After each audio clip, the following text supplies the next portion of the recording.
Whaatala whātu talafola Radio Samoa le nei fo I tae au, usi mea lau whaafonga o tala mo le nei fo I asa tofi. Ua whaafetai e pisinisi feso o tae ma fe malanga I ngā whaavao malo, le vave tatala o tua oio New Zealand. Peitai, o loo whaatala sanga ina le vave whaamuta lo siaki o loo whaia ae ele I whai malanga. O le aso tolu tasi o Iulai lea ua tu umai ai I luma, le aso e whaatanga I loa so o se pase se ulu fale mai I New Zealand. E au fiai ma meli te tele, whaapea whana wā onga mai whafo. O ke topa lea na tu whaanto atu puai. Peitai, o le sawal whaasilsilanga mai le pale mia Jacinda Ardern na nafi. O se tala fia lea e le ngata o wō ma ainga o lo I atunu I whafo e le o anga wa ai le taimile nei. Ai whaapea fo I ainga I nei wasidia ma le lua tausanga o valavala. Paule suinga ele o mawhaio na vave maua se tali. O le talo sanga na fola sia e whaamuta lo pre-departure test. Le e tatau na whaia ai ele I oso I le vaalele. Ma o le whai unga Iulai lea fo I ua whailo mai e whaato a ave ese ai. Mai le pale mia na nafi, ta ua lava le whaauau na mata I tua tua oi ma o lo o whaatu mawina pea. Pre-departure test I le taimi nei. Tasi le vai aso wa toe suiai ia o ngā whaia online, mo se tasi wa o ngai au kilani o na o le malo se le Omicron. Lua se lau whana wa o ngā le Albany Junior High School, lea o ngai totono le lua aso. O na o le malo se le pipisi le Omicron, ma ua toe a o ngā mai ai nei le whale.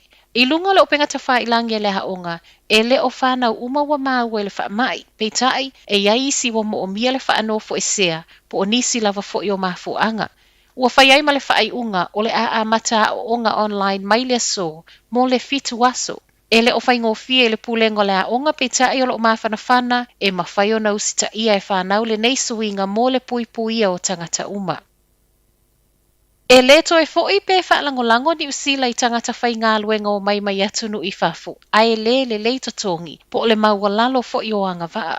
O saunoanga nea le minista o Whemalanga Inga Chris Whaafoi a o whaailoa mai ai le maloa na nafi le suinga tele mo le immigration in New Zealand. Le o le a whaapale ni ai le tatau o na whaafai ngō fie o na mau o nofo mau o tangata whai ngā luenga mai whafo, pe a whai a e totongi le lei. O se suinga o whaamanino e Whaafoi, e le to e fo I New Zealand le mea sa iai ai ele I sau le COVID. Le a sa tele ina whaalangolango I tangata e mauala lalo anga wa amato mai isi atunu. Ma tele ai ina o mai le ona whaafai ngā luenga po o le lei fo I ona totongi. O le swinga wanga I ai o le amo o miai le tatau ona totongi e le whale whai ngā luenga o lo sa ili mai isi atunu ona tangata whai ngā luenga. O le median wage lea o lo o luas fulfitu tā la fitu se fulu wono sene I le itu la. E iei lava fetu una inga I mawhai ona le whaamali ai nai lea totongi. Peitai, e tatau la ona sili atu mai le minimum wage lea o lo o luas fultasi tā la luas se fulu sene. E se mai I totongi o se swinga fo I o loo wa ai ia vave o na maua awa no fo mau o tangata o le ao mai. Ma e iei nisi o ngā luenga o le a vave maua no fo mau na I lo isi. O le a lea a fia le nei swinga tangata whai ngā luenga wa mai a umia visa e au fiei visa whai ngā luenga.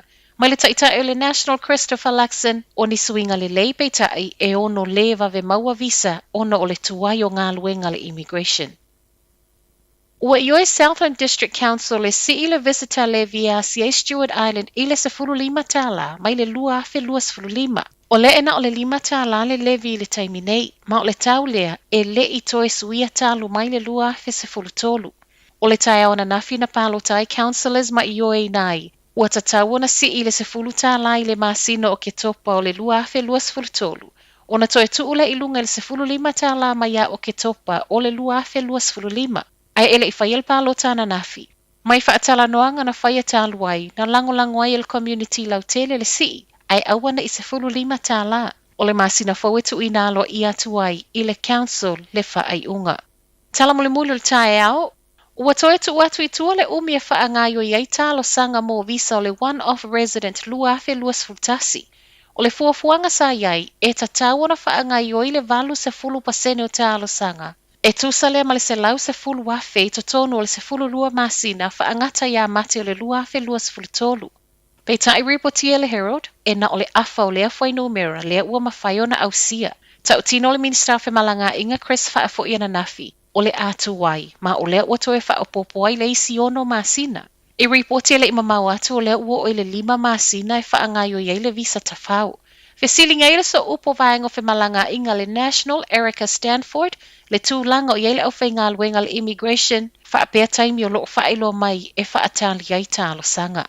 O tala nā mole nei tae au, manuia le nei aso.